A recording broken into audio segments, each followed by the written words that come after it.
Hello, welcome back. Put my phone on silent there. Thanks for joining us. We are getting into Exodus chapter 22. And what is really great about this chapter is it's fairly short, so we're not going to talk very long. You will not get a sermon today. Actually, no, I'll skip the sermon part, but there's still a good bit in chapter 22, so let's jump right in. Chapter 22, I'm going to read in the complete Jewish version. If you were with us in the last video for chapter 21, the second half, your version probably has the last part about stealing in that chapter or the next. I think it's in the next if you read the New Living Translation. Remember, chapters and verses were put in much later, and all that means is you're going to see it as your first verse versus the last verse if you read the complete Jewish Bible. If you don't know what any of that means, it's not relevant. Move on, don't worry about it. So let's read chapter 22 of Exodus in the complete Jewish version. It says, if a thief caught in the act of breaking in is beaten to death, it is not murder unless it happens after sunrise, in which case it is murder. A thief must make restitution, so if he has nothing, he himself is to be sold to make good the loss from the theft. If what he stole is found alive in his possession, he is to pay double, no matter whether it is an ox, a donkey, or a sheep. If a person causes a field or vineyard to be grazed over or lets his animal loose to graze in someone else's field, he is to make restitution from the best produce of his own field and vineyard. So if you have dogs coming into your yard and using the bathroom, you can go after them with this one. Just go down there and say, hey, Exodus 21, verse 4 says, you owe me. Might work. You never know. So if a fire is started and spreads to thorns so that stacked grain, standing grain, or a field is destroyed, the person who lit it must make restitution. If a person entrusts a neighbor with money or goods and they are stolen from the trustee's house, then if the thief is found, he must pay double. But if the thief is not found, then the trustee must state before God that he did not take the person's goods himself. In every case of dispute over ownership, whether an ox, a donkey, a sheep, clothing, or any missing property, where one person says, this is mine, both parties are to come before God, and the one whom God condemns must pay the other one double. If a person trusts a neighbor to look after a donkey, ox, sheep, or any animal and it dies, is injured, or is driven away unseen, then the neighbor's oath before Adonai that he has not taken the goods will settle the matter between them. The owner is to accept it without the neighbor making restitution. But if it was stolen from the neighbor, he must make restitution to the owner. If it was torn to pieces by an animal, the neighbor must bring it as evidence, and then he doesn't need to make good the loss. If someone borrows something from his neighbor and he gets injured or dies with the owner not present, he must make restitution. If the owner was present, he need not make good the loss. If the owner hired it out, the loss is covered by the hiring fee. If a man seduces a virgin who is not engaged to be married and sleeps with her, he must pay the bride price for her to be his wife. That's a good one. If you're dating and having sex, this applies to you. If you had sex, then you got to pay for her to be your wife. But if her father refuses to give her to him, he must pay a sum equivalent to the bride price for virgins. You are not to permit a sorcerer to live. Whoever has sexual relations with an animal must be put to death.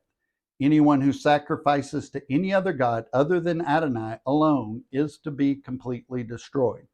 You must neither wrong nor oppress a foreigner living among you, for you yourselves were foreigners in the land of Egypt. You are not to abuse any widow or orphan. If you do abuse them in any way and they cry to me, I will certainly heed their cry. My anger will burn and I will kill you with the sword. Your own wives will be widows and your own children fatherless. If you loan money to one of my people who is poor, you are not to deal with him as you would a creditor. You are not to charge him interest. If you take your neighbor's coat as collateral, you are to restore it to him by sundown, because it is his only garment. He needs it to wrap his body. What else does he have in which to sleep? Moreover, if he cries out to me, I will listen, because I am compassionate. You are not to curse God, and you are not to curse a leader of your people. It's election year in America. Be careful. You are not to delay offering from your harvest of grain, olive oil, or wine. The firstborn of your sons you are to give to me. You are to do the same with your oxen and your sheep. It is to stay with its mother 7 days, and on the 8th day you are to give it to me. You are to be my specially separated people. Therefore, you are not to eat any flesh torn by wild animals in the countryside. Rather, throw it out for the dogs. So remember, they hadn't even gotten there yet. They'd just kind of come out of slavery. So they were learning all of this stuff as they go. And it's like, how would we have a harvest? We don't even have land to harvest yet. So a lot of this is teaching them what they're going to do when they get into the promised land. So if you're in danger of losing property but not harmed, then to kill is murder. So a thief has to replace what was taken, but if not, then he can be sold as a slave with the money given to who he robbed. But if you just killed somebody, but you were not harmed, just to protect property, God says that's murder. God says it, not me. I wouldn't see it that way, but I have to see it the way God sees it, because that's the only way that matters. This concept of recompense instead of incarceration continued right up to the time of Christ. Prison was really abhorrent to the Jews. That was a pagan way of dealing with crime. Prisons never seem to slow crime either, because it's not the way Jehovah created the universe to act. We have more prisons than any other place on earth, and we have crime. So obviously those don't help each other. God's system of justice was designed to rehabilitate the criminal by means of compensating his victim. Israel's law involved more mercy and compassion than other cultures too. Israel's law established that humans were more important than animals, and the animals were more important than other kinds of property. A lot of the pagan cultures around there didn't necessarily see it that way. And now we encounter a series of regulations about what must never occur. These are matters of morality and conscience. The previous laws took circumstances and intent into consideration. How did it happen? In verses 16 to 30, the intent and circumstance play no role.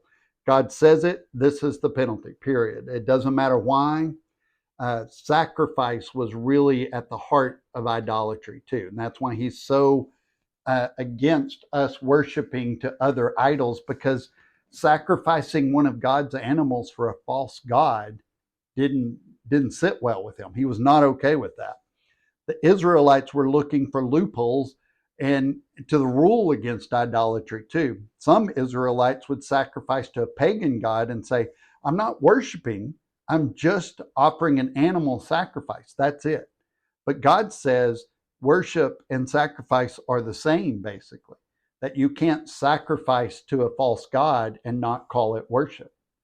Just like we say, well, the way I put a fish on my car or wear a cross or put our cross in our church or our home, that's not worshiping it, and it's not idolatry because we don't see it that way.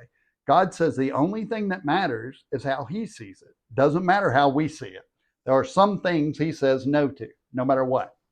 So they thought maybe they had been close to idolatry, but their hearts were in the right place, according to their own thinking.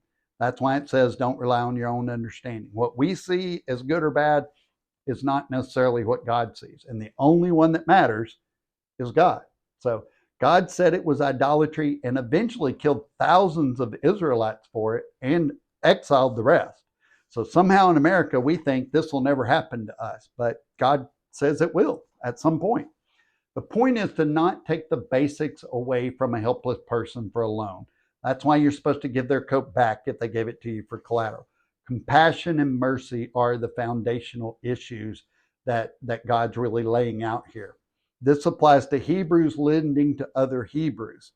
God calls for special treatment for those within the community of God. We're not supposed to charge an exorbitant interest rate, or in some cases, no interest, when it's a fellow Hebrew, a fellow God-fearer, Christ follower.